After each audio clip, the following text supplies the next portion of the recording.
Student, welcome back. हमने अपनी पिछली वीडियो में पढ़ा था आत्मा की शिक्षा के बारे में, जहाँ पर हमने पढ़ा था कि मनुष्य को शरीर की शिक्षा और मन की शिक्षा से ज़्यादा ज़रूरी है आत्मा की शिक्षा का ज्ञान दिलाना।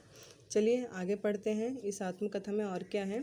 मैं जानता था कि उन्हें अपने अपने धर्म ग्रंथों का साधारण ज्ञान होना चाहिए, लेकिन मैंने यथाशक्ति इस बात की व्यवस्था की थी कि उन्हें वैसा ज्ञान मिल सके। कोई भी मनुष्य जो है उसको अपने ग्रंथ के बारे में ज्ञान होना बहुत ज़रूरी है। इसे मैं बुद्धि की शिक्षा का अंग मानता हूँ। गांधी जी क्या कहते हैं कि इसे मैं बुद्धि की शिक्षा का अंग मानता हूँ कि जिसको अपने अपने ग्रंथों का साधारण ज्ञान है।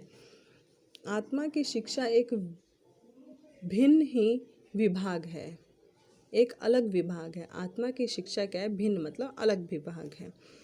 आत्मा का विकास करने का अर्थ है चरित्र का निर्माण करना, ईश्वर का ज्ञान पाना, आत्मज्ञान प्राप्त करना। आत्मा का विकास जो है उसका अर्थ क्या होता है? चरित्र का निर्माण करना, ईश्वर का ज्ञान पाना और आत्मज्ञान प्राप्त करना। इस ज्ञान को प्राप्त करने में बालक को बहुत अधिक मदद की ज़रूरत होती है।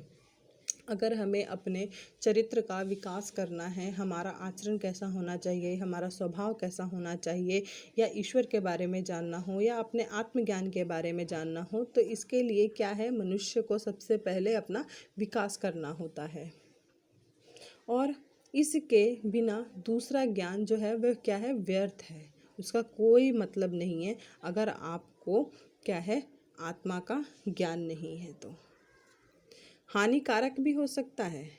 क्या है? इस ज्ञान को प्राप्त करने में क्या है? अगर आत्मा का ज्ञान जो है उसको प्राप्त करने में बालक को क्या है? अधिक मदद की ज़रूरत पड़ती है। उसको बहुत से ऐसी बातें जो है उसको जानने की ज़रूरत करती है। इसके बिना क्या है? उसका दूसरा ज्ञान अगर उसको कोई है तो वह क्या है? व्यर्थ है, हानिकारक भी हो सकता है।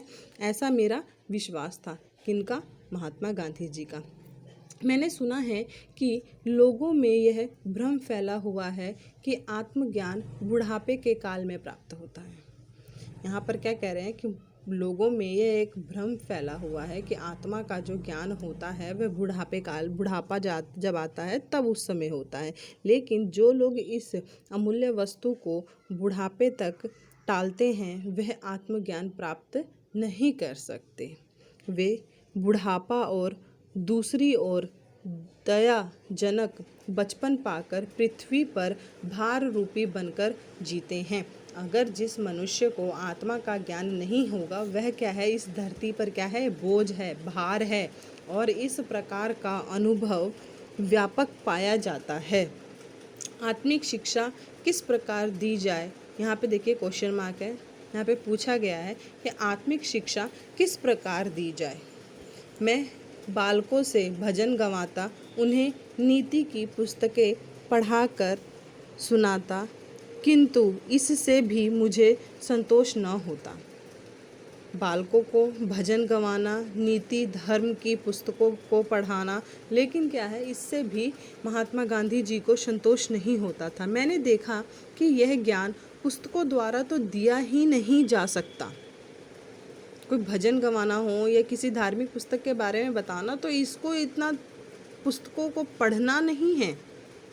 शरीर की शिक्षा जिस प्रकार शारीरिक व्यायाम द्वारा की जाती है, शरीर की जो शिक्षा है वह शारीरिक व्यायाम द्वारा की जा सकती है, और बुद्धि की शिक्षा बौद्धिक व्यायाम द्वारा, उसी प्रकार आत्मा की शिक्षा आत्मिक व्यायाम द्वारा की जा सकती है।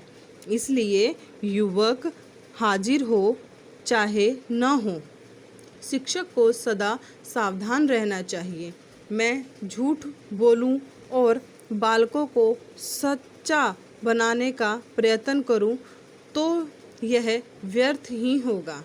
कि अगर एक शिक्षक झूठ बोल रहा है, ठीक है, और बच्चों को सत्य बोलने के लिए कह रहा है, तो ये क्या? एक तो व्यर्थ ही है ना। ये डरपोक शिक्षक अपने शिक्षकों को संयम कैसे सिखा सकते हैं? अगर वो एक शिक्षक डरपोक खुद ही हैं और अपने बच्चों को बोले कि तुमको संयम रखना है खुद पर, तुमको डरपोक नहीं बनना है, तो ये कैसे हो सकता है।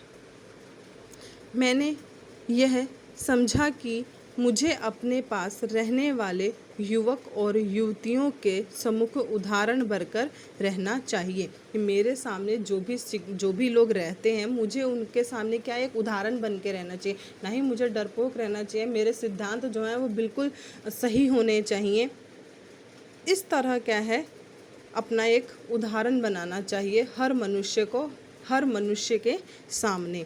स्टूडेंट, इसके आगे की जो आत्मकथा है वह हम नेक्स्ट वीडियो में पढ़ेंगे।